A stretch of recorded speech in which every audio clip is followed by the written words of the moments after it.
어느 분이 마이크를 켜놓으셔서 지금 삐삐거리네. 제가 켜놓고 끄겠습니다.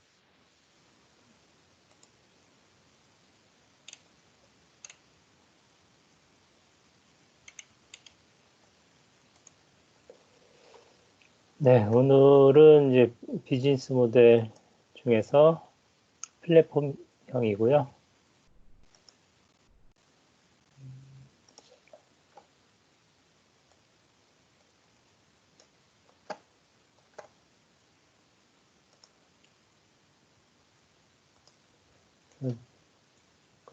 지난주에 보면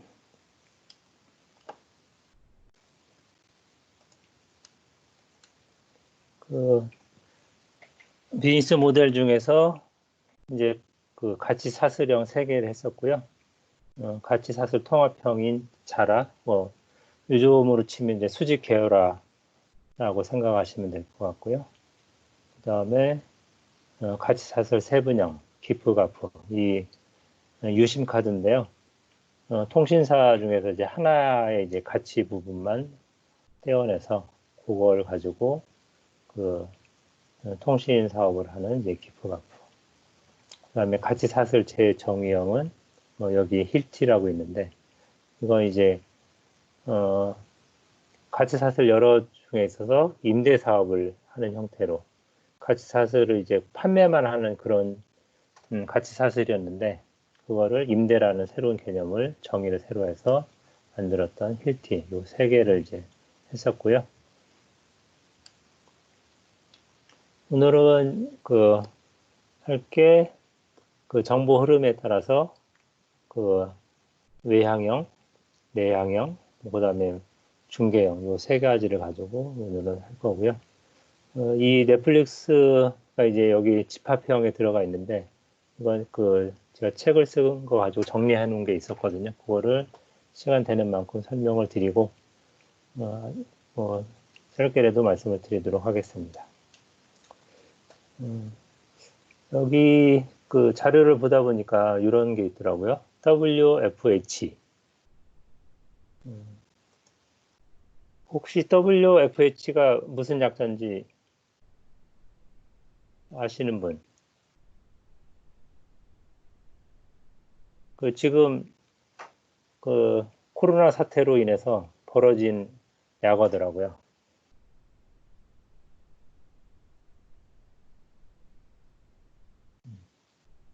생각이 안 나시면?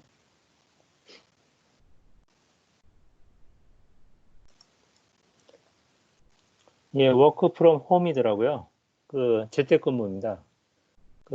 지금 저희가 플랫폼인데 앞으로 이 코로나를 통해서 이런 형태가 많이 이루어진다고 기사가 있어갖고 가져온 거고요.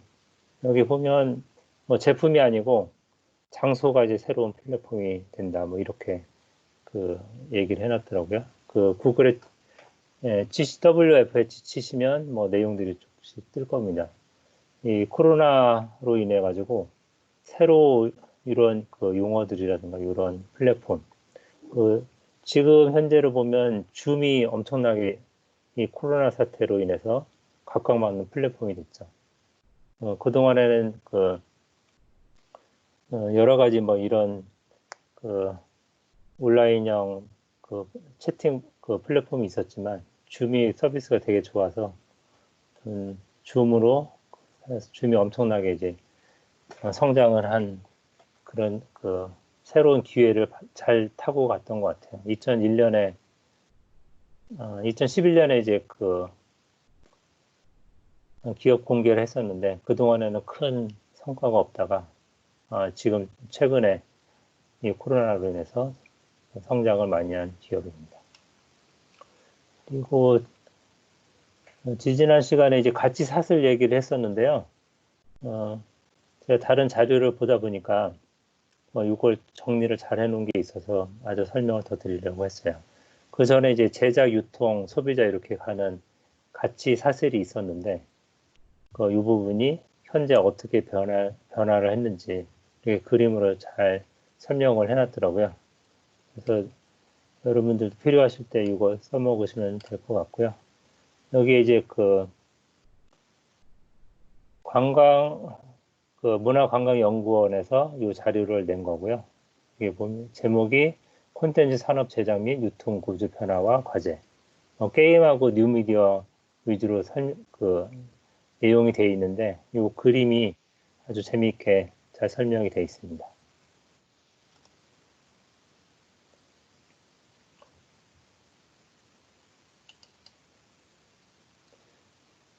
최은재 선생님이 카톡에 자료들을 쭉 올려주셨네요. 보시면 될 것 같고요. 제작 유통 구조가 이렇게 변화를 했고요. 이게 기존 단순화된 이제 가치 사슬이었고 기술 혁신이 되면서 가치 사슬 융합과 플랫폼화가 이루어졌고요. 분업이 서비스화가 되고 수익 모델이 다변화가 됐죠. 이런 구조가 변화가 일어났고 그게 이제 어떻게 변화가 일어났느냐. 여기 봤더니 경쟁 구도가 엄청나게 많아졌죠. 여기 보시면 이건 그대로 넘어왔고요. 예, 화면이 이렇게 반짝거리지. 그래서 글로벌하고도 직접 경쟁을 해야 되는 그런 상황이 됐고요. 어떤 경우에는 글로벌에 의존도 하고, 그리고 수익 모델들이 정해진 게 아니고 다 이제 하나의 플랫하게 누워 있어서 구독 광고 구매들이 하나의 이제 가치 사슬 체계에서 이루어지는 게 아니고 다양하게 이루어진다는 것들을 그림을 잘 그려놨습니다. 필요하신 분 연구 보고서 한번 읽어보시면 재밌게 보실 수 있을 것 같습니다. 오늘은 세개 모델 중에서 플랫폼 모델, 효율성 기반형에서 가치 사슬형이었고 가장 대부분이 이제 플랫폼형인데요. 플랫폼에 대해서 설명을 해보도록 하겠습니다.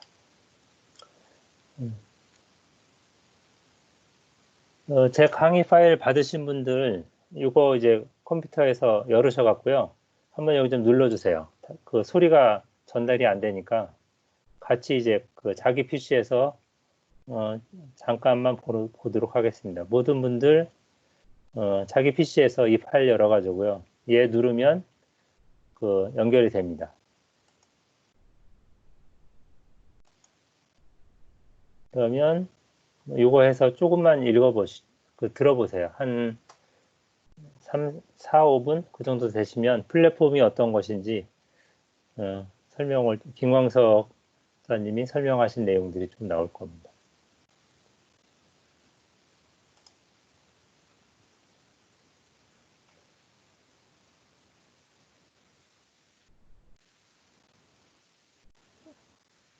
좀 보고 계시나요?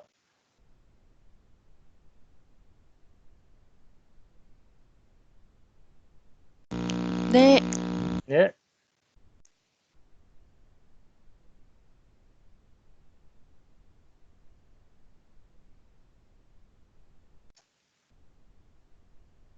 자막도 있으니까요. 제가 공유한 거 보셔도 되고요.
네, 여기까지 보시고요. 그 플랫폼들이 계속 이동을 하고 있죠. 저희 두 번째 시간에도 말씀드렸듯이 그 화폐 지불하는 수단들이 계속 바뀌면서 마지막에 이제 뭐 정맥으로 결제까지 하는 그런 단계까지 가게 되는데요. 다 이제 하나의 플랫폼들이 변해 나가는 것 같습니다. 플랫폼에 대해서 간단히 보셨고요. 또 볼게요.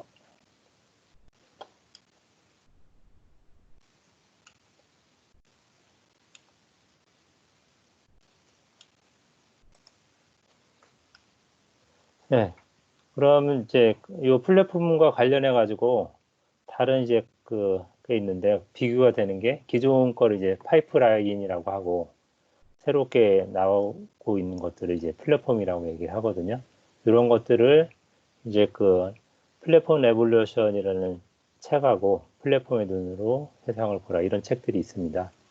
그래서 오늘은 간단히 이제 파이프라인과 플랫폼에 대해서 얘기를 하고 플랫폼 레볼루션에서 나온 내용은 다음 시간에 좀 더 자세하게 설명을 해드리겠습니다.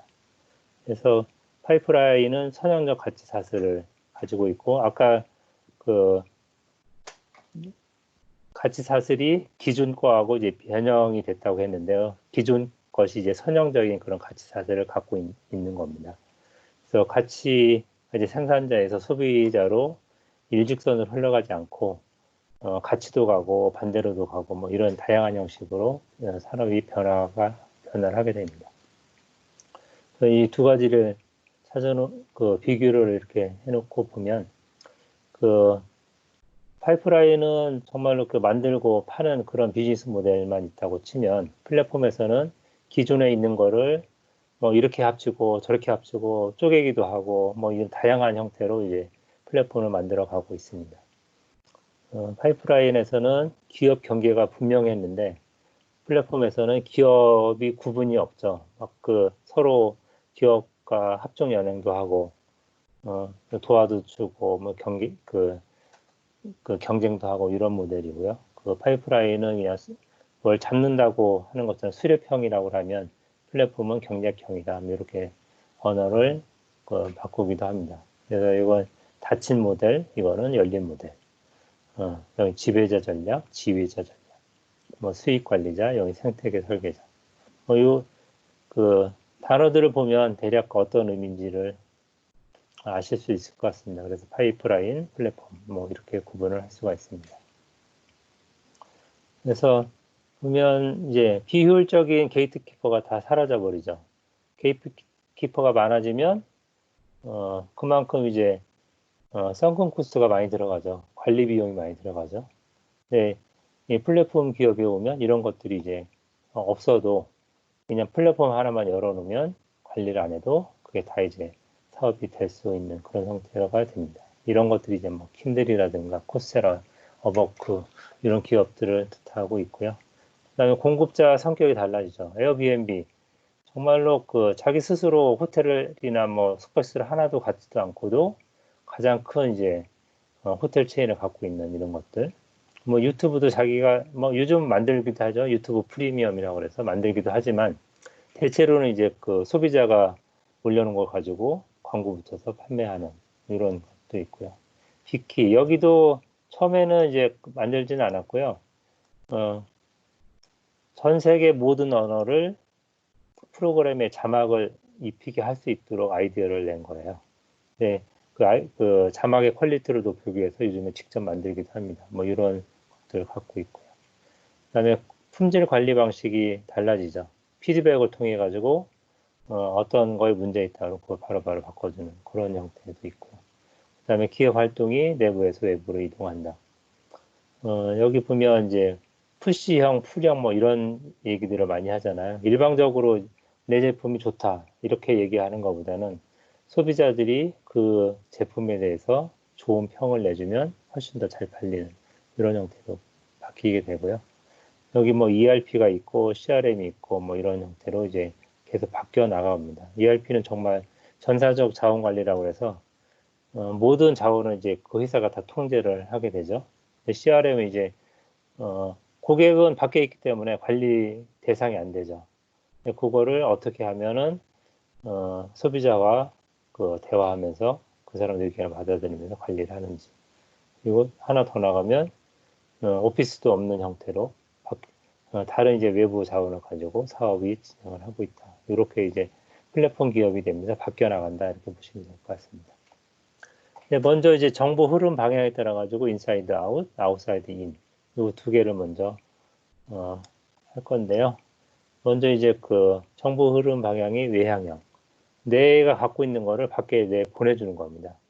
그래서 이게 CSA 대표적인 기업이고요. 이건 다음 거고, 먼저 CSL에 대해서 그 이호정 선생님이 설명을 드리도록 하겠습니다. 제가 꺼놓을 테니까 이호정 선생님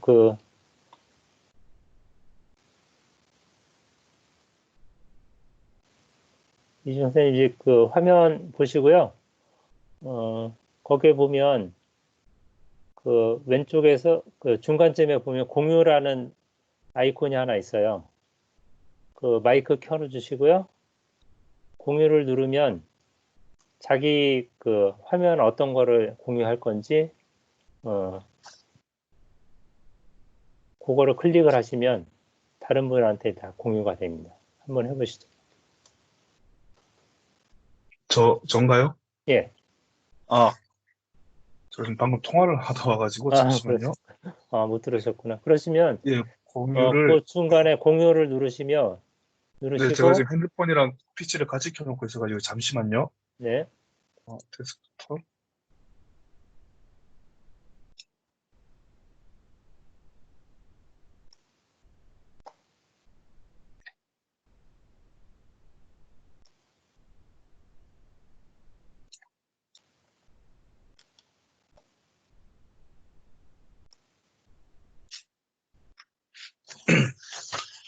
예. 네, 공유가 고맙습니다. 예. 됐습니까?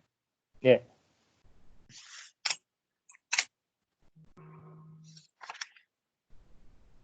잠시만요. 다시.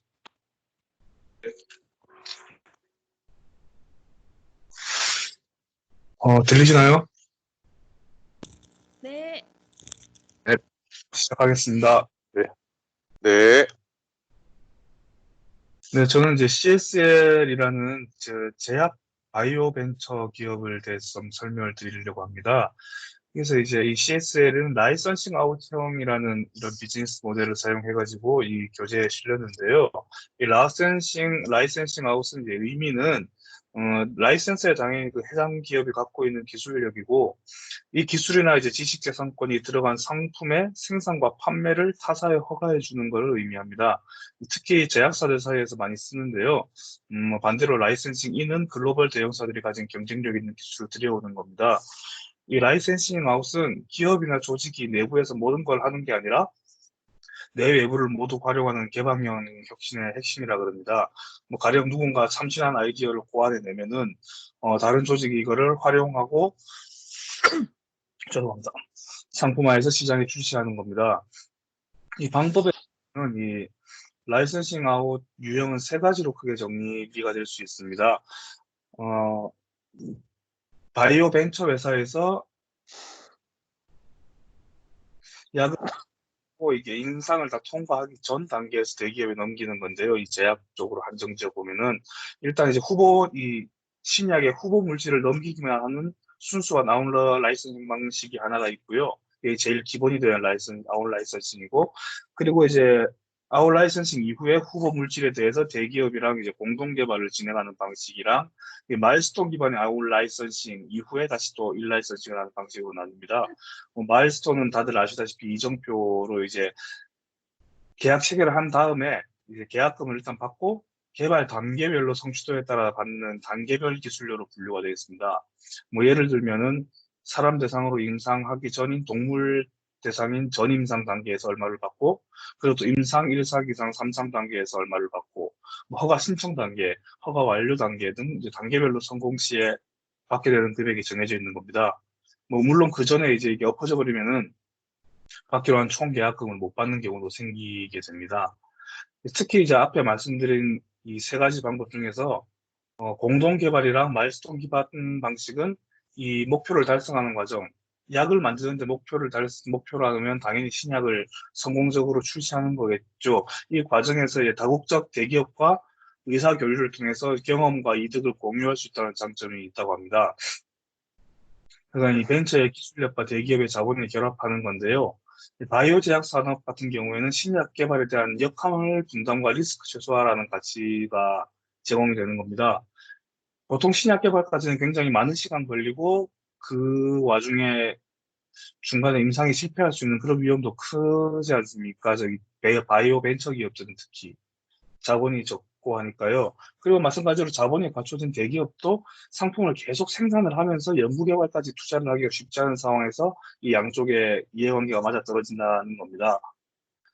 뭐 가령 저희 뭐 항상 주가 들썩였던 신라젠이나 이런 거 생각해 보면은 바이오벤처가 하나부터 열까지 다 개발을 한다고 나섰지만은 실제로 임상 3상 최종 단계를 통과하는 게 되게 쉽지 않은 경우지 않습니까? 그래서 이제 핵심 기술을 갖고 있는 바이오벤처랑 거대 제약사가 이렇게 라이선싱 계약을 맺는 경우가 많다고 합니다.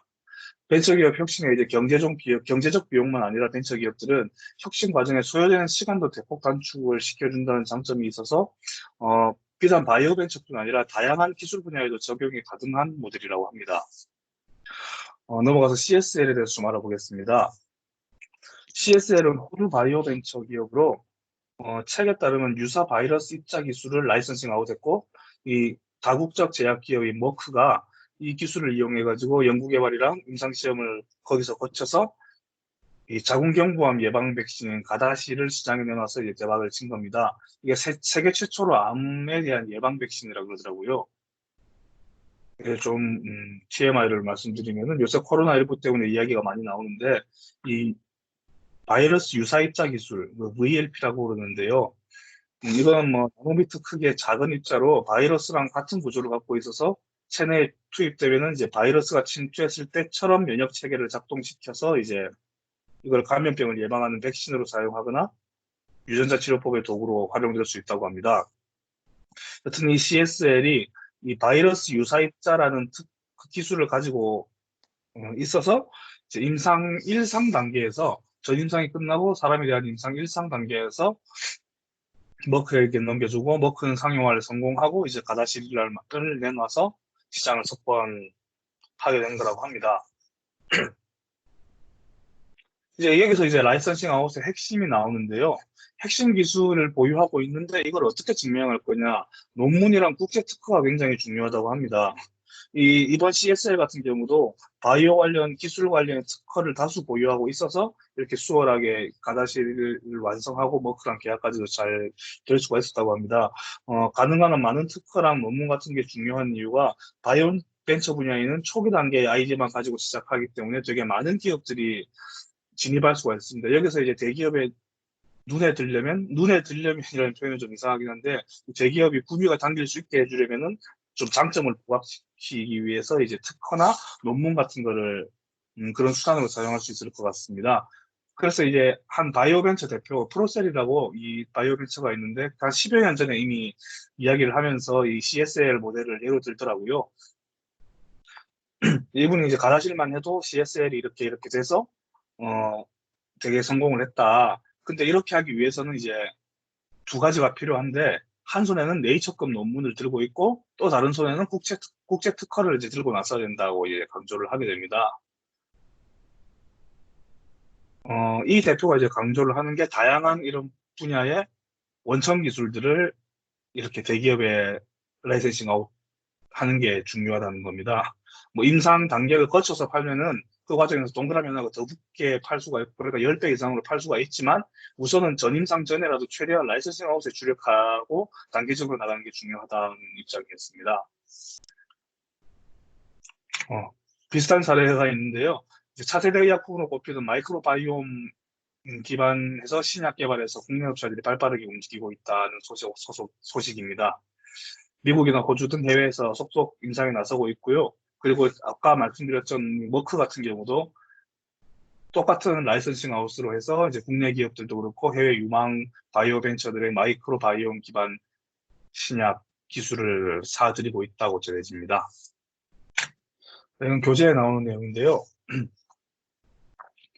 여기 보시면 이제 CSL이 핵심 기술을 보유하고 있고, 이제 이걸 머크사에서 이제 가다실 상품화하기 전에 유사 바이러스 입자 기술을 제공을 하고, 머크사는 기술 이전료를 주고 가다실 판매 수수료를 주는 겁니다. 이 가다실 판매 수수료의 10%가 CSL로 들어가는 걸로 알고 있습니다. 꽤 많은 그거고요. 기술 이전료랑 판매 수수료를 따로 주는 걸로 봐서는 이 아까 말씀드린 라이선싱 아웃 유형 세 가지 중에서 이제 라이선싱 이후 공동 개발을 진행하는 방식이거나 아니면 뭐 마일스톤 기반이 되지 않을까라고 추측이 됩니다. 당연히 먹고사는 이제 시장에다 가다지를 판매하고 시장은 가다지 판매 수익을 가져다 주는 거고, 이 모든 과정을 하나로 정리한 게 아래쪽에 있는 화살표입니다. 어쨌든 결과적으로는 CSL이 이제 유사 바이러스 입자 기술을 시장에 성공적으로 안착을 시킨 게 되겠습니다. 너무 짧나요? 감사합니다. 끝입니다. 질문 있으시면 혹시 주시면 감사하겠습니다. 이거를 공유를 아이고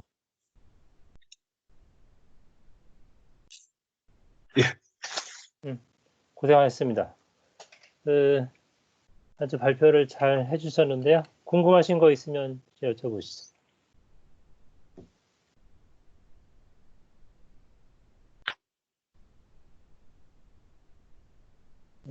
너무 그 발표를 완벽하게 하셔서 궁금하신 겁니다. 저기 그러면 이거는 주로 의료 분야 쪽에서 많이 사용되는 걸로 보면 되나요? 네, 대부분 의료 그 바이오 벤처 쪽에서 사용되고 있고, 교재에서는 이제 여러 기술 분야에 적용 가능한 모델이라고 나와 있습니다. 제가 간단히 서칭해 본 결과로는 대부분 바이오 벤처, 신약 개발에 관련된 바이오 벤처에서 사용되는 걸로 확인했습니다. 뭐 이 모델은 다양한 곳에서 사용할 수 있는데요. 이 CSL은 그 의료 분야에 특화된 그 벤처라고 보시면 됩니다. 예를 들면 이제 이런 것도 있겠죠. 근데 그 좋은 음악을 갖고 있을 때 그거를 라이센싱해서 그 음반사한테 넘길 수 있는 뭐 이런 것도 될 수 있을 것 같고요. 다양하게 할 수 있는 어쨌든 요 CSL은 요 그 의료 분야의 의약품 분야의 핵심적인 원천 기술을 갖고 있어서 그거를 제약회사한테 넘겨주고 제약회사는 그거를 이제 상용화시키는 이런 그 분업화된 거라고 생각하시면 될 것 같습니다. 혹시 그 이우진 선생님 그 재무 상태 같은 거 좀 보셨나요? 이 그 기업의 어떤 성장성이라든가 이런 것들 한번 좀 확인해 제가 보시면 CSL 재무상 확인을 못했고요. 예. 머크는 이제 분기당 한 수백억 달러 정도 수익을 내는 되게 대기업이라는 것만 알렸습니다. 예. CSL을 제가 확인을 못했습니다. 제약사가 이제 그 성공을 하면 어마어마한 수익을 얻게 되죠. 또 제약사들 보면 인수 합병이 또 많이 이루어지고요. 적은 가격에 사가지고 가격이 의약품 가격이 뛸 때 뭐 이런 경우가 많이 있는 것 같아요. 인수해가지고 가격을 한 10배 이상 붙여가지고 고가로 판매하는 뭐 이런 경우도 있고요. 그래서 제약사들이 약품만 잘 상용화시켜서 그 전 세계에 뿌려지게 되면 어마어마한 이익을 얻게 되고요. 전에 이제 힐러리 클린턴하고 도널드 트럼프하고 대결을 할 때, 한쪽에서 이제 힐러리 클린턴에 대해서 부정적인 의견을 되게 많이 냈던 게 유거였어요. 제약 산업이었는데, 어마어마하게 이제 로비를 많이 받았더라고요. 30분 강의를 할 때 거의 한 1억 정도의 강의를 받아요. 그러면 이제 그렇게 제약회사가 로비를 하고, 이제 당선이 되면 거기에 대해서 혜택을 주게 되는 이런 커넥션들이 어마어마하게 일어나고 있는 것 같습니다. 네, 발표 잘 해주셨고요. 잠깐만요. 이제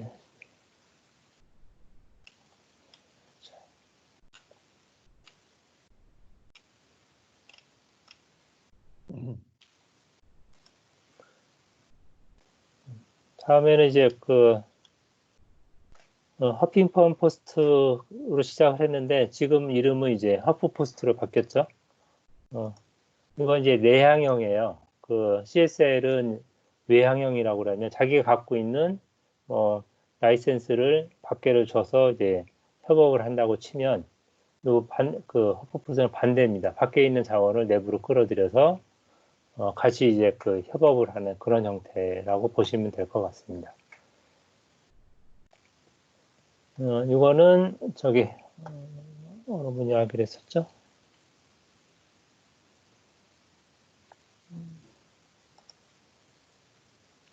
홍기삼. 홍기선 선생님이 하실 차례인데요. 잠깐만요. 지금 보이시나요? 제가 공유 예, 예, 보입니다. 넘겨주셨네요. 예, 예. 예, 하겠습니다. 예. 그 허프포스트는 그 허피트 포스트에서 허프포스트 이름 바뀌었고요. 그 이따가 설명이 있습니다. 바뀐 거. 자유 기구가 활용 오픈 소스형 플랫폼 형태 모델에서 활용 오픈 소스형입니다. 예.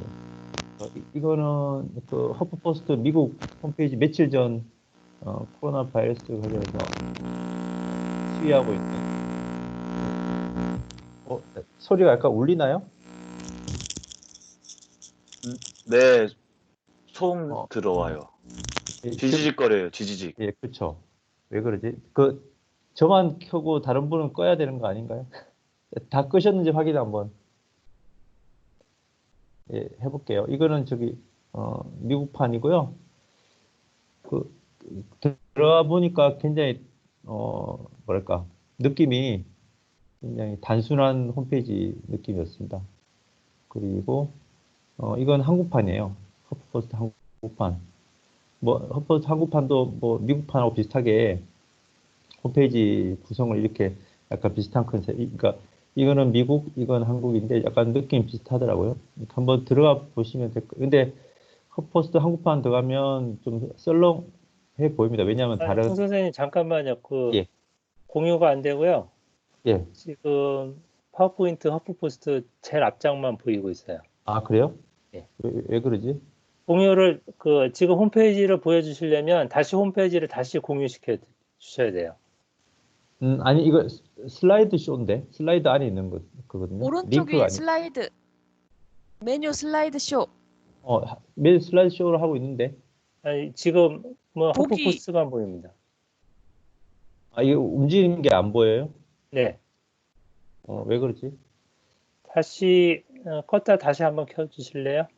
그럴까요? 공유를 이렇게 해서 공유를 다시 한번 해줘 보세요. 예. 이렇게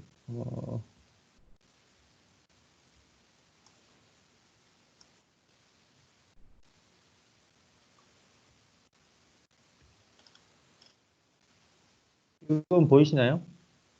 아니요, 아직 공유가 안 됐습니다.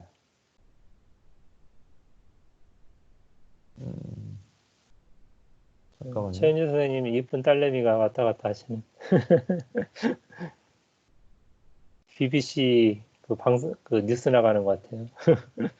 지금 어떠세요? 보이세요? 예, 보입니다.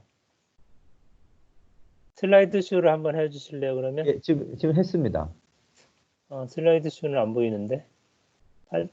저기에 슬라이드 쇼를 해놓으면 슬라이드 쇼를 공유를 하셔야 돼요. 공유를 풀으시고 슬라이드 쇼를 하신 다음에 공유를 풀었다가 슬라이드 쇼 된 거를 선택을 해주세요.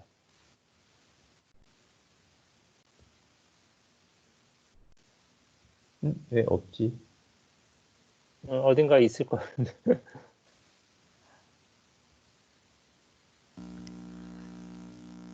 발표 자료에 PPT 올려주셨는데 보이는 건 한글. 잠깐만요. 여기서 과제.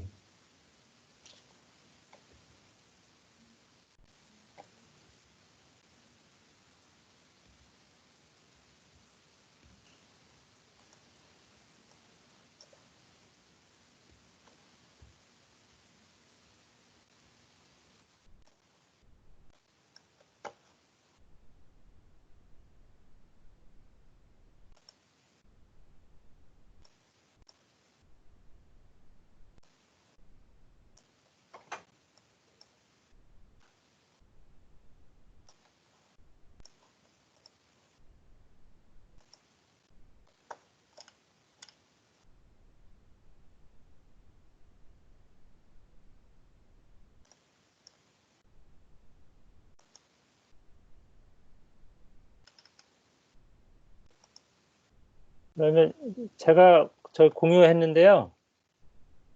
여보세요? 잠깐만요. 홍 선생님,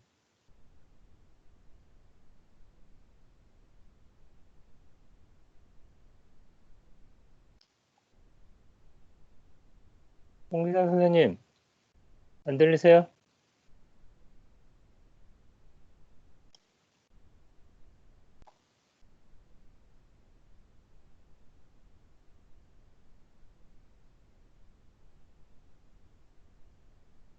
홍 선생님, 안 들리세요?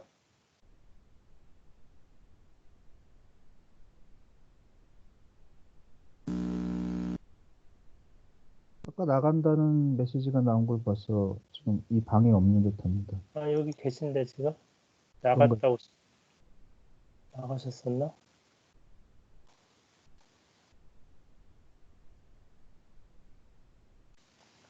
예, 지금 안에 들어와 있는데요. 아, 파일을 말씀 들리세요? 제가 예. 저기 하나씩 넘겨드릴게요. 이거는 지금 안 보이세요? 네, 지금, 예. 지금 공유가 안 돼 있는 상황이고요. 죽겠네. 어, 제가 여기서 공유를 해드릴게요. 예, 예, 예.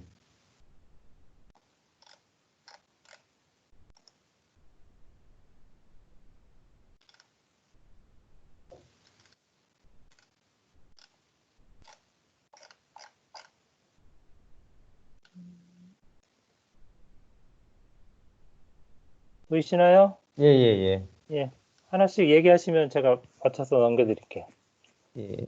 다른 분들 보이세요? 네, 보입니다. 네. 예, 다음 장, 예. 지금 이건 미국판이고요. 그 다음은 이거 한국판입니다. 현재 단조롭고요. 큰 재미는 없더라고요. 그리고, 예, 그 다음 장 넘겨주시죠.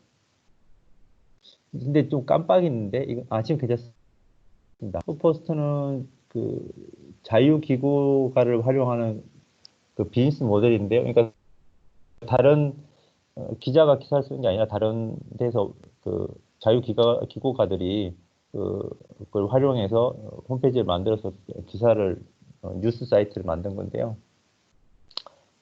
전문 기고가나 아니면 블로그도 기사를 쓰고 한국의 오마이뉴스 같은 오마이뉴스보다 먼저 생겼죠, 후포스트가. 그래서 오마이뉴스 생각하시면 쉬울 거고 다들 아실 것 같아요, 허핑턴 포스트라고. 그래서 다 아시는 내용이니까 한번 그리고 광고는 맞춤형 기사를 제공해서 기업들로부터 광고 수익을 얻었다 이렇게 생각하시면 되고요. 다음 장 넘겨주시죠.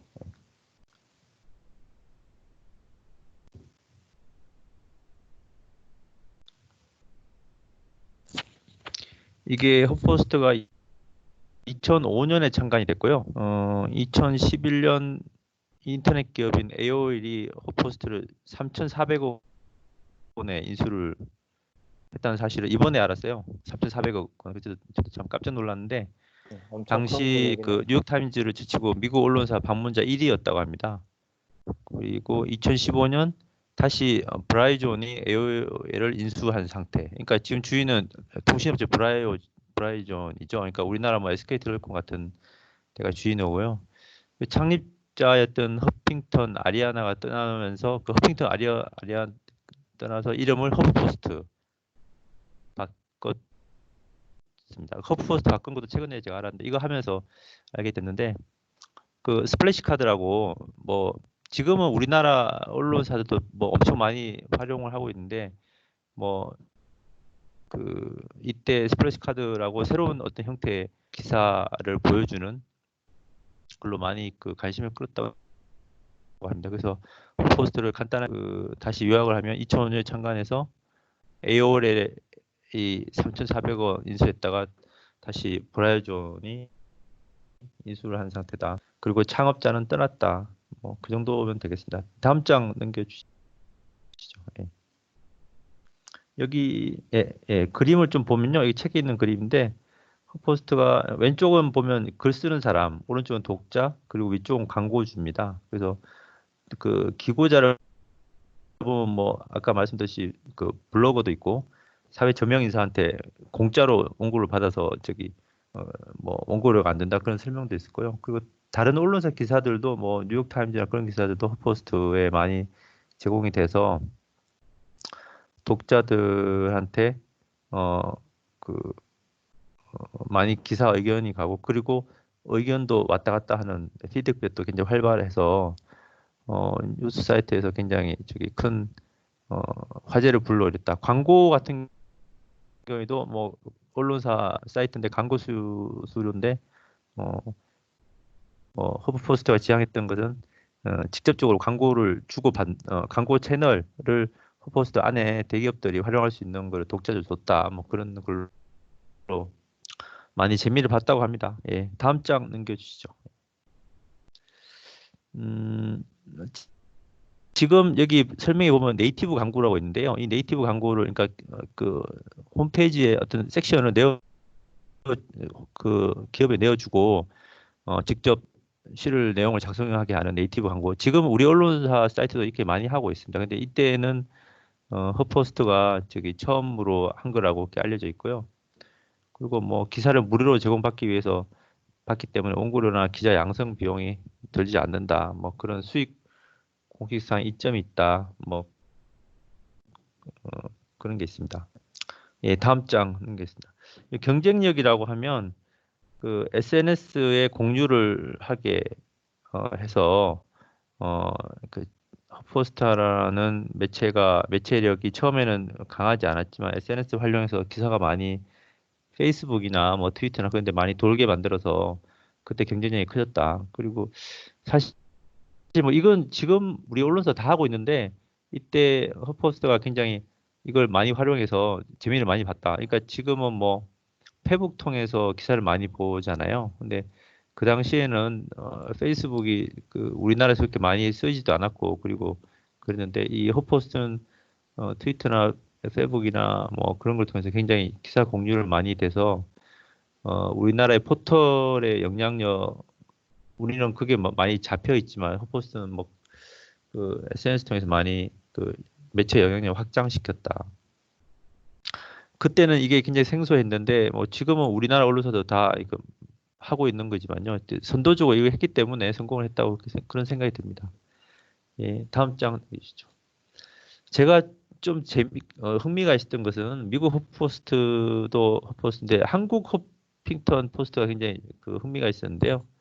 한겨레가 그 가져왔잖아요. 이게 한겨레 지분 49%, 그 당시에 2014년 출범했는데 9억 8천만 원 투자했습니다. 근데 중요한 거는 제가 한겨레 다트를 이거 하면서 저기 금감원 사이트에서 봐서 그 이게 지분법 투자사잖아요. 49% 투자했기 때문에 그 단기 순이익이 얼마나 되는지 봤는데 작년에 마이너스 6억이었어요. 그러니까 한국에서는 뭐 돈을 못 보고 있습니다. 2013년에 저기 사진 보시면 사진은 그 양 사장인데 한겨레 양 사장이 뉴욕 가서 저 창업자 오른쪽에 아리아나 후핑턴인데요. 이때 아마 그 2013년 이전에 뉴욕 가서 뭐 한겨레가 좀 선도적으로 이 매체를 제휴해서 한국에도 이런 걸 좀 하겠다. 한겨레가 뭐 낮은 그 매체 영향력을 후핑턴 포스트 가지고 좀 해보겠다 그래서 가져왔는데 한국에 와서 초기에 잠깐 화제가 됐다가 제가 궁금한 거는 왜 이렇게 매체를 못 살려고 죽였나 뭐 그런 게 궁금해요. 그래서 뭐 지금 뭐 매체 수익도 영 마이너스고 그래서 뭐 사실 뭐 실패자이고 지금 최근에 한국에서 허핑턴 포스트의 영향력은 뭐 거의 없다고 저는 보이거든요. 그래서 이거는 한겨레 사람들 만나서 좀 묻고 싶어요. 어떻게 하다 이렇게 됐는지, 경영을 왜 못했는지 그게 좀 궁금합니다. 저는 이 정도에서 끝내겠습니다. 아, 그쵸. 제가 공유를 잘 못해서 수고롭게 해드려서 죄송합니다. 이상입니다.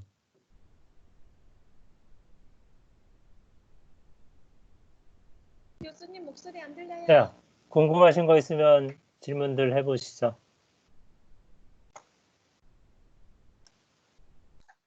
그러면 이게 광고 수익이 100%인가 언론사라고 봐야 되는 건가요? 제가 알기로는 그렇습니다. 예. 미국도 지금 그러니까 그 광고가 그 아까 네이티브 광고라고 그랬는데 그 네이티브 광고를 그 부분에 대해서 조금 더 공부를 하고 싶은데 근데 제 생각에는 뭐 우리나라 한국 언론사가 이미 다 하고 있는 지금은 다 하고 있어서 굳이 뭐 배우고 그럴 건 없을 것 같습니다. 하여튼 뭐 초기에 먼저 시작했다는 게 중요한 것 같아요. 크리턴이. 그러니까 사이트 일부 잘라서 기업 준 거죠, 뭐. 예, 그런 거 어렵게 말해서 네이티브 광고.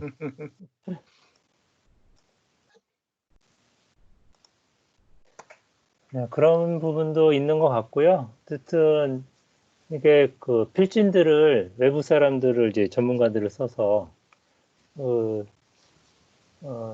이 좋은 기사를 뭐 양산하고 했던 그런 게 이제 되게 주요했던 것 같고요. 이제 나중에는 이제 그런 부분에 돈이 많이 들어갔다고도 하더라고요.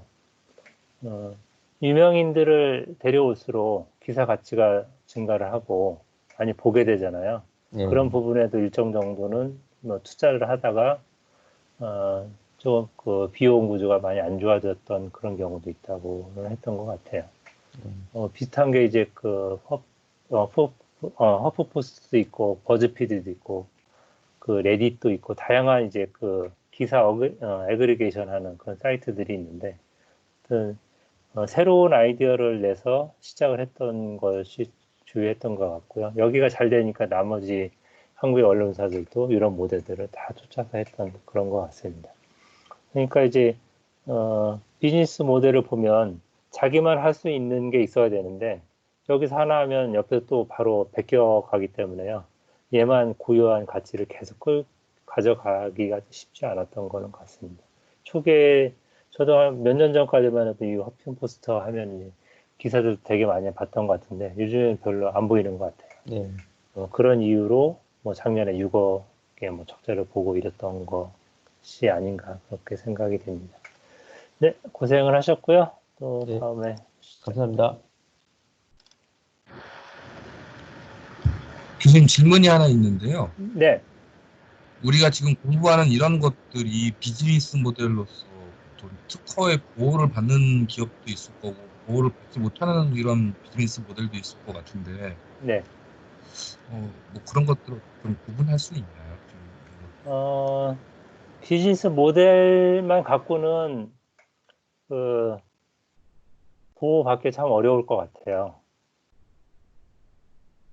지금 여기서 보면 이제 외부 인력을 써서 기사를 만들어내는 거잖아요. 근데 이건 어디에서 보호를 받기 참 어려운 것 같아요. 특허를 내야 되는데, 비즈니스 특허를 내야 되는데, 그게 고유한 거라, 그 외부 사람의 기사를 내부에서 갖다 쓰는 거를 특허를 내서 막는다.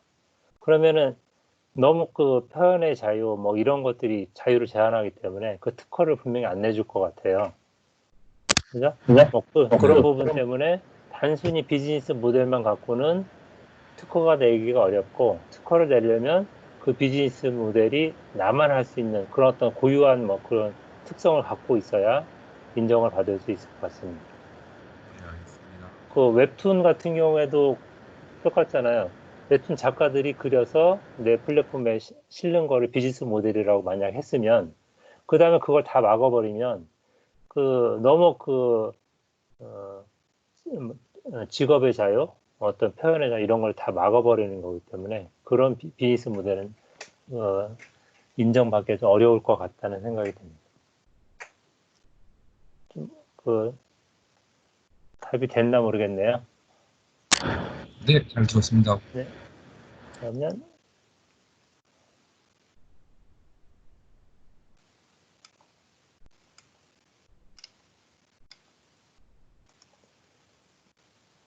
네, 허프포스트 했었고요. 이번에 이제 플랫폼 거래 유형별로 가볼 텐데요.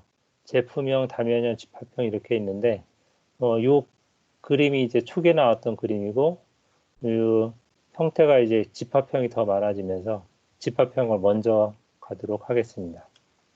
원트리 뮤직이고요.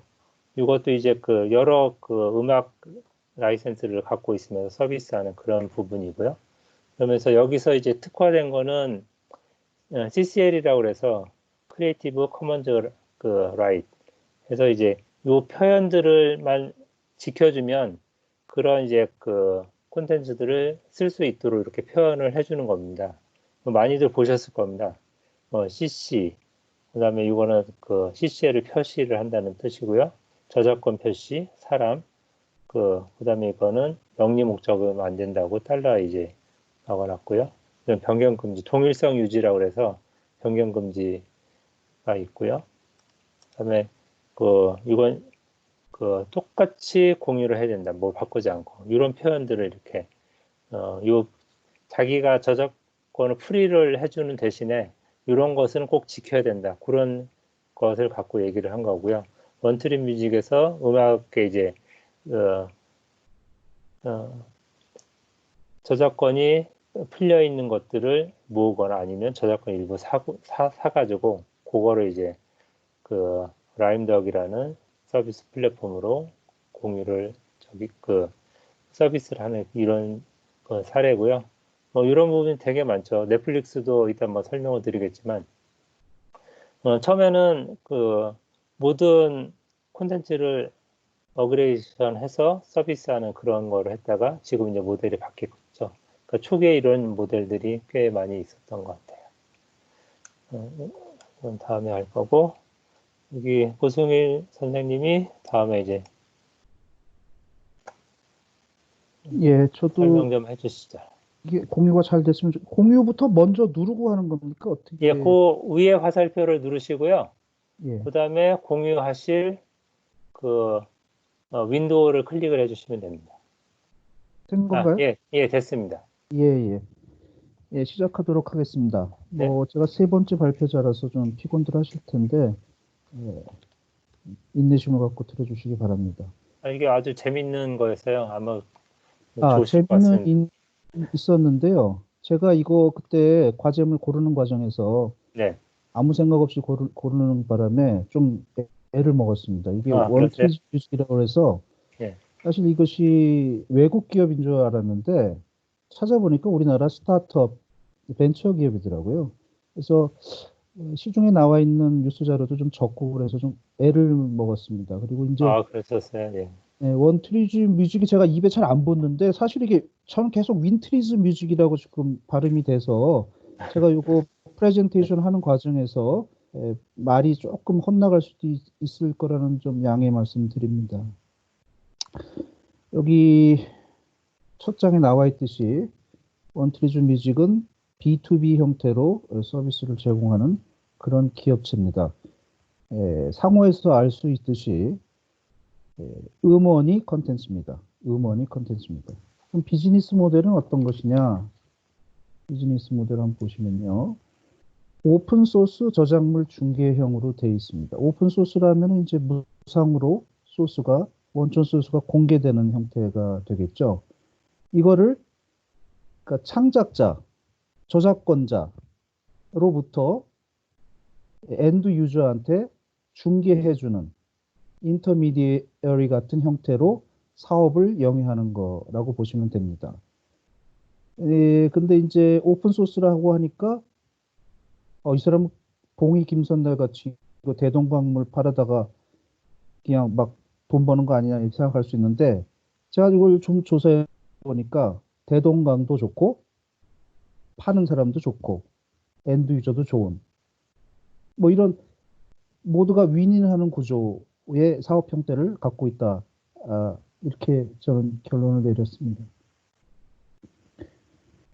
자, 이제 비즈니스 모델의 탄생인데요. 마치 비너스가 태어나듯이 비즈니스 모델이 탄생하게 됩니다. 이 고려대 컴퓨터 공학과 학생들이 주축이 돼서 이 문제에 접근하게 됐는데요. 이 사람들이 공학도인데 어떻게 이렇게 음원 쪽에 관심을 갖게 됐는가 하고 제가 생각해 봤더니 이 사람들이 대학 시절에 인디 밴드를 했다고 합니다. 그러니까 이 사업에 자기들이 모델을 구상하게 되는 계기가 우연과 필연이 이렇게 겹치면서 사업이 탄생하게 되는데요. 그 결정적인 계기가 현직 판사가 이제 저작권 관련 강의를 하면서 이 오픈 소스, 음원의 오픈 소스에 대해서 얘기하게 되었고, 거기에 착안해서 비즈니스 모델을 만들게 됐다고 합니다. 그래서 이 사람들의 목표가, 그럼 저작권이 없는 자유로운 오픈 소스 음원을 우리가 만들어 갖고 다 이렇게 수집해서 저렴하게 매장에 공급해 주는 게 어떻겠느냐 하는데 이르렀고, 이 사람들의 사업 구상이 세계 최대 개방형 음악 저작물 DB를 구축해서 한국에서 유일하게 저작권료를 절감할 수 있는 모델을 구축하자라는 데까지 진행하게 되는 것입니다. 다음으로 그러면 윈트리스의 창업, 그러니까 사업 전개 연대기를 잠깐 보시면요. 2011년, 그러니까 만 5년 정도 된 기업체 되겠습니다. 또 그 이듬해에 매장음악 프리미엄 서비스라는 라임덕을 출시하게 되고요. 그 다음에 중소기업진흥공단 청년 전용 창업자금지원센터에 선정되고, 또 벤처기업 협회 주관 기술 창업 지원에 선정됩니다. 그래서 여기서 외부로부터의 펀딩이 이루어지는 거예요. 그러니까 종잣돈이 생기게 되는 거죠. 그래서 사업에 날개를 단다고 보시면 됩니다. 근데 여담으로 보시면 녹색으로 되어 있는 부분, 파트너들의 음악의 활용에 대한 니즈를 파악하여 적합한 원투를 제공하는 음악 마케팅 전문 기업을 지향한다라는 게 이 홈피에 나온 내용입니다. 여기 니즈하고 원투를 잘 보시면요. 이 원트리즈라는 기업의 상호가 어떻게 장명이 되는가가 힌트가 얻어집니다. 원트 부분하고 니즈를 결합한 형태로 아마 상호를 만들었을 것이라고 저는 생각합니다. 근데 원트 니즈 하게 되기에는 너무 좀 가볍다고 생각돼야 될까요? 그래서 아마 그걸 R로 바꿔서 원트 리즈로 하지 않았나 하는 게 저의 판단입니다. 제가 조금 이거 하면서 조금 헷갈렸던 게 하나 있었는데요. 바로 죄송합니다. 원트리즈와 라임덕과의 관계입니다. 이걸 찾아보면 좀 헷갈릴 때가 있었었는데, 자세히 들여다보니까 원트리즈가 회사가 라임덕이라는 프리미엄 매장 서비스라는 어떤 상품을 론칭을 한 겁니다. 그래서 좀 쉽게 이해하시려면 토요타와 렉서스의 관계 정도로 둘과의 관계를 이해하시면 될 것 같고요. 라임은 우리가 뭐 라임 뮤직 같은 데서 알 수 있듯이 라임이라는 말 자체가 어떤 운율 뭐 이런 뜻이잖아요. 그래서 이제 덕을 갖다 붙인 건데, 저는 이 장명은 썩 그렇게 성공적이지 못했다고 생각하는 게, 우리가 레임덕이라는 그 말이 있는데 왜 굳이 라임덕이라는 이런 약간 우스꽝스러운 이름을 지었는지 그거 좀 이해가 잘 안 됩니다. 자, 그러면 2011년에 이 회사가 창업을 하게 되는데, 그럼 도대체 이 회사가 왜 그때 이런 생각을 하게 되었을까 하는 거에 제가 좀 생각해 봤습니다. 그 시대적 배경이 분명히 있더라고요. 왼쪽에 이마트 점포 추이를 보시면 2000년 어간부터 본격적인 이륙을 시작하게 됩니다. 점포 수가. 그래서 2010년 정도 가면 거의 그래프의 8부 내지 9부 능선까지 도달하게 됩니다. 점포 수가 그때 엄청나게 비합적으로 정점을 향해서 달려가고 있는 그래프를 보실 수 있습니다. 아마 이 사람들이 창업을 한 2011년 때쯤에는 지금 되돌아서 회고적으로 이 그래프를 보니까 이게 그때 8, 9부 능선에 왔다고 생각하지, 사실 그때는 5부 능선, 3부 능선도 안 왔다고 생각했을 개연성이 굉장히 높아요. 그래서 이마트 점포는 계속해서 폭발적으로 늘어날 것이라는 추론을 하고 이 사람들이 사업을 전개했을 가능성이 있어 보입니다. 옆에 보시면은 롯데마트도 비슷한 형태의 그래프를 갖고 있습니다. 홈플러스도 마찬가지고. 이렇게 오프라인 매장이 폭발적으로 늘어나는 거에 어떤 사업 가능성을 이 사람들은 들여다봤을 것으로 추정됩니다. 또 하나, 두 번째, 커피 전문점이 2000년대에서 2010년 이쪽 지점에서 굉장히 폭발적으로 늘어나게 됩니다. 이게 카페베네, 엔젤리너스 커피 이런 게 이제 그 막대 그래프 순서대로 지금 나열돼 있는데요. 맨 앞에 있는 카페베네의 경우 2009년에 94개였던 것이 395개로 2010년에 1년 사이에 폭발적으로 늘어나고 그 다음에 2011년에는 2배 정도로 다시 늘어나게 되는 거죠. 그 다음부터는 성장의 속도가 더딥니다. 이 그래프 속에서 빠져 있는 옆에 그 표를 보시면 지금 커피 전문 중에서 가장 많은 매장을 갖고 있는 이디야 커피를 보실 수 있을 것입니다. 2007년 기준인데요. 이런 데에 그 자기들이 들어갈 수 있는 어떤 틈새 시장이 있다고 이 사람들은 분명히 생각했을 겁니다. 그래서 그 당시 제가 2011년 인터뷰를 찾아보니까 두 사람입니다. 이 노종찬 대표가 왼쪽에 몸집이 큰 사람인데요. 그때 진짜 야심만만한 포즈가 그대로 전해오는 것 같습니다. 요즘 표현으로 이제 오지다는 표현을 많이 하는데 참 대단한 패기를 엿볼 수 있는데요. 그때 노종찬 대표가 이런 말을 합니다. 아이스빈 등 몇몇 커피숍과 거래하고 있고 최근 테크노마트와도 거래를 시작했습니다. 아마 거기서 나오는 노래들이 전부 우리 콘텐츠일 것입니다. 이마트와는 또 논의 중이니 앞으로 사업 확장 가능성이 크겠죠. 저희와 계약할 거고 저작권료, 이를테면 공연 보상금 등을 지불할 필요가 없게 됩니다. 이 공연 보상금 나중에 제가 좀 설명을 드리겠지만 저작권은 한 3개 정도의 카테고리로 묶여 있더라고요. 음원 같은 경우는. 그러니까 창작자가 만들어낸 저작권이 있을 거고요. 그 다음에 그거를 연주하는 사람 또는 뭐 노래를 부르는 가수 같은 사람들, 그런 사람들의 저작권이 또 있습니다. 그런 사람들한테 주는 게 공연 보상금인 거죠.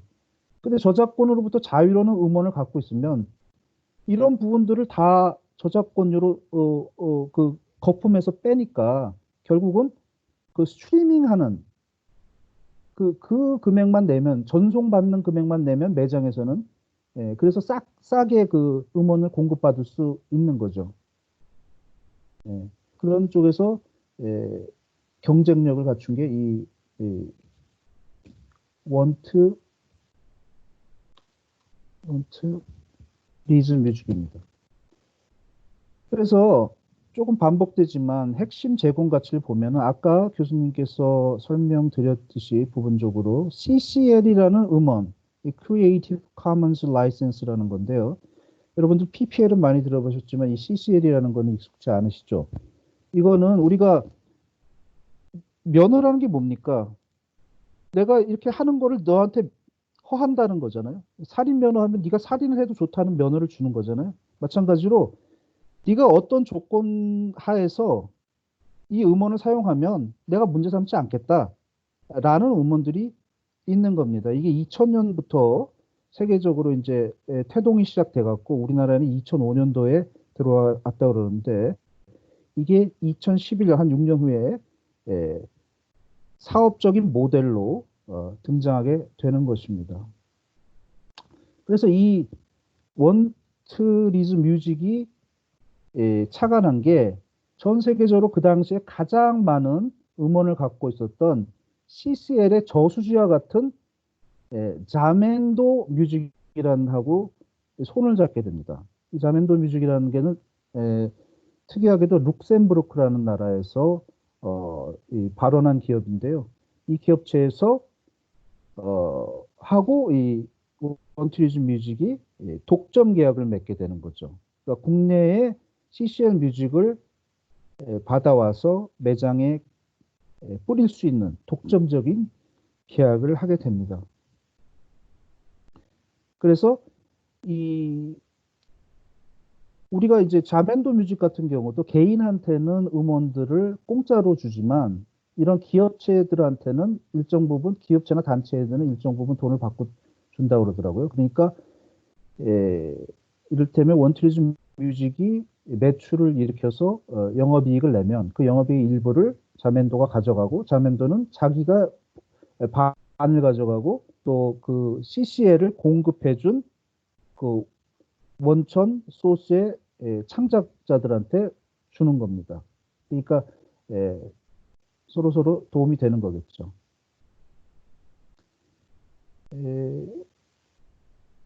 그럼 수익은 어떻게 내느냐? 2014년 기준의 자료까지만 나와 있던데요. 백화점, 대형마트, 커피 전문점, 음식점. 우리가 생각할 수 있는 음악이 흐르는 오프라인 매장을 생각하시면 됩니다. 그게 전국적으로 한 8천여 곳에서 확보해서 음원을 공급하는 방식으로 수익을 얻는 그런 사업 모델을 갖고 있습니다. 수입을 얻어내는 방법은 월정액 방식으로 수익을 창출하는데 소위 말하는 구독경제 방식을 일찌감치 도입했다고 보면 될 것 같고요. 100평 이하 소규모 매장은 한 월 1만 원에서 1만 5천 원 정도를 낸다 그러니까 그러면 박리담회형 업일 수도 있겠다 하는 생각이 좀 듭니다. 터무니없이 비싼 가격으로 음악을 틀기에는 매장에서 부담해야 되고 감내해야 되는 비용이 너무 크겠죠. 그렇기 때문에 이 사업 모델은 어느 정도의 한계를 갖고 있는 측면도 분명히 있는 것입니다. 그게 사실 이 수치로 나와 보여주고 있습니다. 여기 보시면 매출액 같은 경우에는 2005년부터 2018년까지 업스 앤 다운스가 있지만 15억에서 한 17억 사이를 오가고 있습니다. 뭐 2015년하고 2018년을 비교하면 물가 상승률도 있었을 테고 여러 가지 코스트도 많이 수반될 텐데 생각보다는 매출액이 저조합니다. 영업이익도 마찬가지로 2015년부터 2018년까지 줄곧 마이너스를 기록하게 됩니다. 뭔가 돌파구가 필요한 시점인 것 같다는 생각이 듭니다.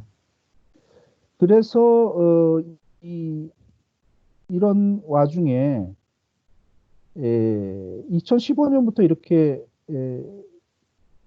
마이너스 행진을 기록하게 된 이유를 제가 좀 생각해 보니까 여러 자료를 읽다 보니까 이 회사가 처음에 시작했던 소위 말하는 오픈소스 저작물 중개에서 약간 변형된 방식으로 사업 모델을 좀 변경하고 있습니다. 그것을 피봇이라고 그런다는데요.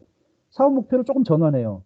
왜냐하면 매장에다가 이런 유럽 쪽, 룩셈부르크가 그 수집한 그런 음원들을 갖다가 틀다 보니까 매장에서 이 K-팝도 많고 좋은 거 있는데 우리 손님들한테 좀 한국 음악도 좀 틀자 이런 요구가 있었다는 거예요. 그러다 보니까 그 니즈에 맞춰주려고 하다 보니까 우리 한국 저작권 협회하고 계약을 맺게 되는 거죠. 그러면서 이제 그 돈을 내게 되고 그러니까 비용이 발생하게 되고 영업이익은 감소하는 형태가 된다고 볼 수 있는 겁니다. 그래서 한 30만 곡 정도가 그 우리 한국 저작권 협회에 신탁된 음원들로 채우고 있다고 그러는 기사가 봤습니다. 그러니까 처음에 그 오픈 소스로 가다가 이 시장의 수요가 일치하지 않음으로써 사업을 변경함으로써 들어던 코스트가 이 비즈니스 모델의 부담으로 작용하고 있다. 이렇게 이해하시면 될 것 같습니다. 실적 부진은 아까도 그래프에서 보셨듯이 폭발적으로 늘어났던 오프라인 매장 수가 성장세가 둔화되고 있다는 점을 가장 큰 원인으로 좀 꼽을 수 있을 것 같고요. 최근에 뭐 뉴스를 통해서 들으셨겠지만 이마트와 롯데마트 등이 이제 앞다퉈 매장 철수 계획을 발표하고 있어서 앞으로 사업 전망은 여전히 불투명하다, 그러니까 부진해 보일 것이다라는 예상을 해볼 수 있겠습니다. 지금 올해부터 시작된 코로나19 영향으로 이 언택트 산업이 활기를 띠고 시작하고 있고요. 오프라인 매장을 가서 상품을 구입하기보다는 쿠팡이나 마켓컬리 등 한 두어 달간 이루어진 어떤 온라인, 언택트 이런 구매 행태가 코로나 사태가 진정된 이후에도 계속될 것으로 보이기 때문에 오프라인 매장을 기반으로 한 음원 서비스 제공은 타격이 올 수도 있다. 이런 전망을 좀 해볼 수 있을 것 같습니다. 또 하나 사업 부진의 영역에서 제가 좀 관심 있게 봤던 것이 이 사업 주체가 인디밴드를 했다고는 하지만 공학도들이었기 때문이었는지 몰라도 제 편견이었는지 몰라도 이 양반들이 좀 인문학적 소양이 좀 부족한 것을 제가 홈페이지를 통해서 확인하게 됩니다. 자, 장르별 채널 소개 이 부분에 있으면 이거 제가 쓴 게 아니에요. 이게 홈피에 있어요. 이 빨간 글을 쓴 것을 잘 보시면은 약간 기가 막힌 이 카피가 많습니다. 포크송 7080 예를 들면 당구장 표시 주의. 이 채널은 잊었던 첫사랑을 떠오르게 할 수 있습니다. 이거 제가 쓴 카피가 아닙니다. 이 회사가 고객들이 보라고 쓴 카피입니다. 자, 락 메탈 보실까요? 락콘롤 베이비 매장에 락 스피릿 전파하세요. 피스. 그 다음에 국내 드라마 왜 말을 못해 이 노래가 그 노래다 이 노래가 이게 아마 파리의 여인에서 나왔던 박신양이가 울부짖었던 카피 같은데요. 뭐 그거를 또 이렇게 차용해서 했더라고요. 글쎄 저는 와닿지 않더라고요. 자, 업종별 소개 보셔도 여기도 빨간색 마치 있는데요. 위트니스 웨이트 트레이닝 이 부분 한 세 번째에 있는 거 보실까요? 이 채널을 재생하시면 운동하시는 모두가 5kg씩 더 늘고 1세트씩 더 할 수도 있습니다. 그 밑에 보면 빨간색으로 된 거, 박수를 치며 걸어오시는 스캡 쓰신 아주머니들이 우르르 버팔로 소떼처럼 몰려올 수도 있습니다. 하여간 제가 보기에는 이게 무슨 사업을 하는 사람들의 글인지 아니면은 뭐 무슨 어디 시장 통해서 하는 사람들의 광고 카피인지 모를 정도로 제가 그냥 뭐 소액을 주신다면 제가 카피를 조금 더 정리해 줄 수 있을 것 같다는 생각이 좀 듭니다. 그래서 제가 마지막으로 이 회사에 대해서 공부한 사람으로서 제언을 하나 하고 싶습니다. 주소를 봤더니요. 처음부터 이 사람들이 강남구 봉은사로 49-28 여기에 사무실을 자리 잡고 있던데요. 이 사람들 아까 보셨지만 영업이익을 계속 4년째 마이너스를 내고 있는 회사입니다. 강부로 가서 좀 초심을 갖고 시장에서 승리하는 방법을 좀 배워야 할 것 같습니다. 이 회사는 제가 보기에는 턴어라운드가 굉장히 시급한 회사라고 저는 생각합니다. 그래서 기회가 된다면 이런 얘기를 한번 꼭 전해주고 싶습니다. 장시간 두서없는 얘기 들어주셔서 감사합니다. 고맙습니다. 네, 고생하셨습니다. 자료 준비도 많이 하시고요. 마지막에 회사에 대한 재원까지 이렇게 아주 멋지게 해주셨습니다. 혹시 궁금하신 분 있으면 질문해 주시죠.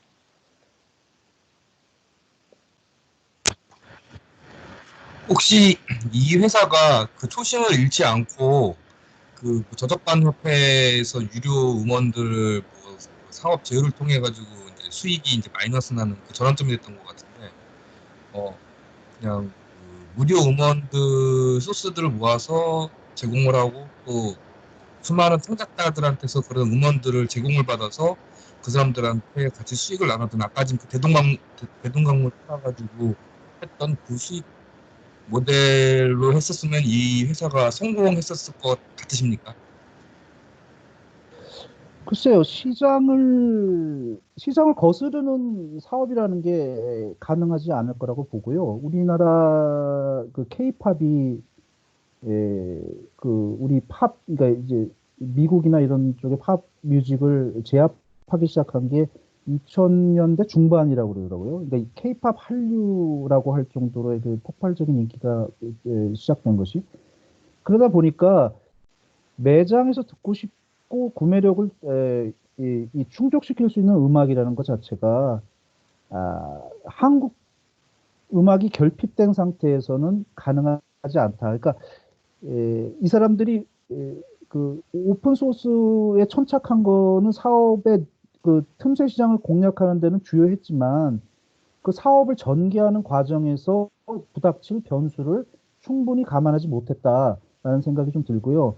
최근에 조금 이런 것들을 이 사람들이 그 어떤 반성적인 측면에서 유명하지 않은 사람들이 자기들이 공중파나 뭐 종편이나 여러 가지 플랫폼을 안고 자기가 뜨기가 어렵잖아요. 그러니까 이런 매장에 자기들의 음원을 무료로 CCR 형태로 제공함으로써 자기를 알리는 방식으로 지금 무명 가수들이나 이런 사람들이 조금 그 입지를 좀 하고 있다고 그러더라고요. 그래서 이제 그런 사업들이 조금 번창을 한다면 턴어라운드의 계기가 뭐 미약 하나만 있을 수는 있는데 전체적인 사업 전망은 그렇게 전 밝지 않다고 그렇게 생각됩니다. 네, 고맙습니다.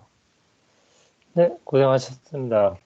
이 아이디어는 되게 좋은 것 같아요. 그러니까 예전에 이제 월드컵이나 이런 거 할 때 보면 호프집에서 단체 관람을 할 때 그 다 저작권 이슈가 생기는 거였잖아요. 일부에서 이제 SBS에서 호프집마다 돌아다니면서 그 위반 여부를 확인한다 뭐 이런 얘기까지 다 있었는데 음악도 동일한 것 같습니다. 매장에서 틀으려면 이제 저작권이 없는 걸 틀어버리면 다 이제 단속 대상이거든요. 신탁 단체들이 아니면 일정 로펌이나 이런 데 하청을 줘서 그걸 다 이제 단속을 하는 그런 일이 벌어질 수 있거든요. 그러면 이제 대체적인 매장은 전부 다 이제 불법 업체이기 때문에 이런 업체에서 각 매장에서 이제 이런 것을 활용을 하면 큰 비용은 안 들이고 음악을 틀 수가 있는데 아까 말씀하신 대로 K-팝을 좋아하는 이제 젊은 취향의 그 매장을 운영을 하는데 그런 것이 안 나오면 이제 매장이 운영이 잘 안 될 수도 있겠죠. 그런 것도 많이 있잖아요. 어떤 음악을 틀어줬을 때 매출이 더 증가한다더라, 뭐 이런 것들이 있는 것처럼 이 CCL 저작권 프리한 음악들을 다 많은 곡을 확보는 했지만 그게 소비자한테 이제 소고가 돼야 되는데 그 소고되는 부분들을 많이 못 찾아간 거 아닌가 하는 그런 생각이 많이 드는 것 같아요. 아까 뭐 분석을 잘 해주셨는데 그럼 이 기업이 더 활성화가 되려면 각 이제 매장에서 원하는 음악을 얼마만큼 잘 공급을 해줄 수 있을지 처음에는 이제 그 대중성이 없는 부분들 시작을 해서 그 모델을 저 나갔으면 좋겠다는 생각이 들긴 하더라고요. 일정 금액을 더 내면 K-팝을 더 서비스할 수 있는 뭐 여러 단계의 모델을 가거나 이런 걸 하면 될 텐데 아무리 생각해도 쉽지는 않을 것 같아요. 대체적으로 매장들에서는 그래도 그냥 막 트는 그런 성향이 강하기 때문에 저 금액을 내고 뭐 15,000원이 아니고 뭐 10만 원을 내서 합법적인 음악 서비스를 한다고 했을 때 수용 가능성이 높지 않을 것 같다는 생각이 많이 듭니다. 특히 영세한 매장에서는 많은 비용을 더 내기 더 어려워지지 않을까. 그래서 아이디어는 좋은데 한국이 아니고 글로벌로 나가면 잘 모르겠어요. 한국에서는 아직도 저작권에 대한 개념들이 강하지가 않아서 한국에서 수익 사업 내에서 이제 계약을 체결해야 되는데 그 계약 체결이 쉬울 것 같지만은 않다는 생각은 듭니다. 어쨌든 저희가 지금 하고 있는 거는 새로운 아이디어 비즈니스 모델을 만들어서 서비스를 하고 일정 정도 그게 저 정도는 새로운 아이디어고 비즈니스 모델이 될 거라고 생각했기 때문에 누군가는 투자를 했을 거고요.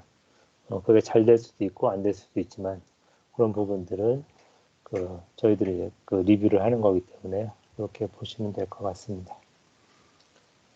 고생하셨고요. 감사합니다. 오늘 하려고 했던 게 다 못할 것 같네요. 잠깐만요.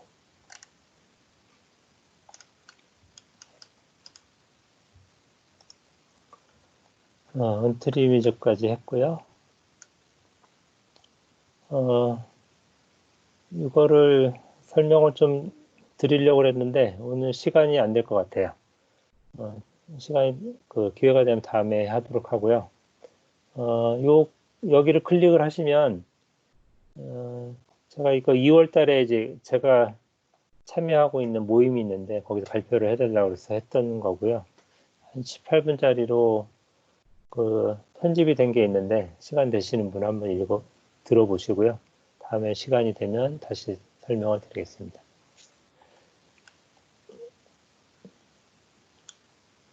그리고 다음 주가 중간고사 기간인데요.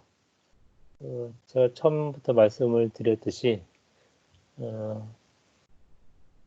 현재 뭐 회사라든가 맡고 있는 프로젝트를 한번 분석을 해보는 걸 이제 중간고사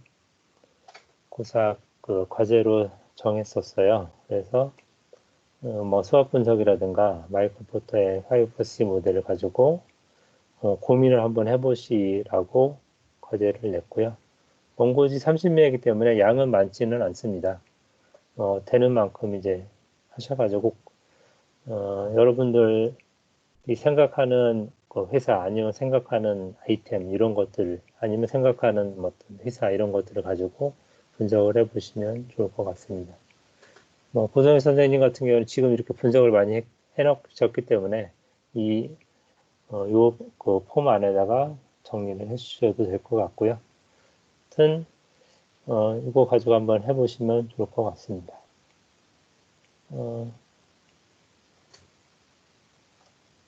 그다음에 5월 11일 날은 최은진, 조홍태, 이용구 세 분이 발표가 있고요. 다음 주는 이제 수업이 없고요.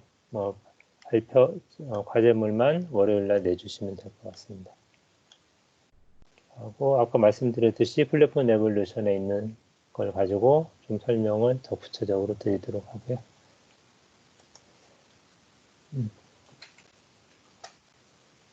과제라든가 여기 뭐 질문 있으시면 질문을 해주시기 바랍니다. 아니면 오늘 했던 거 다른 것도 괜찮고요.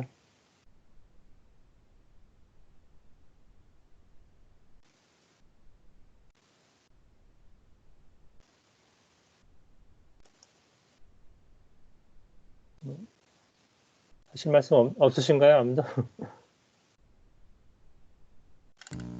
저는 고승일 선생님 발표 내용 중에서 네. 강북으로 옮겨서 초심을 찾으라는 부분이 너무 인상 깊었습니다. 그리고 카페에서 이렇게 나오는 음악을 듣기보다는 개인 핸드폰으로 이어폰으로 음악을 재생해서 듣는 경우도 많아서 혹시 그런 시대 흐름 때문에 사업 비즈니스 모델이 좀 효과가 떨어진 게 아닌가라는 생각도 해봅니다. 네, 그것도 큰 변화일 것 같아요.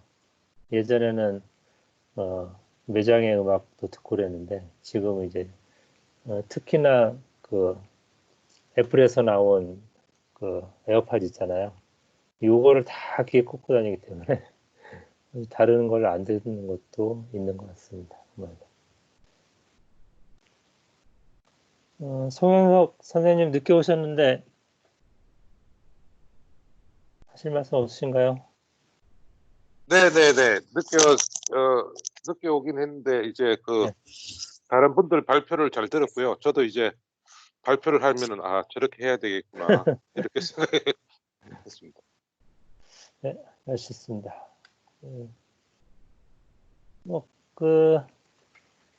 다른 시간이 돼서 다른 거 더 말씀 없으시면 중간 과제물 샘플 하나 보여드렸었죠.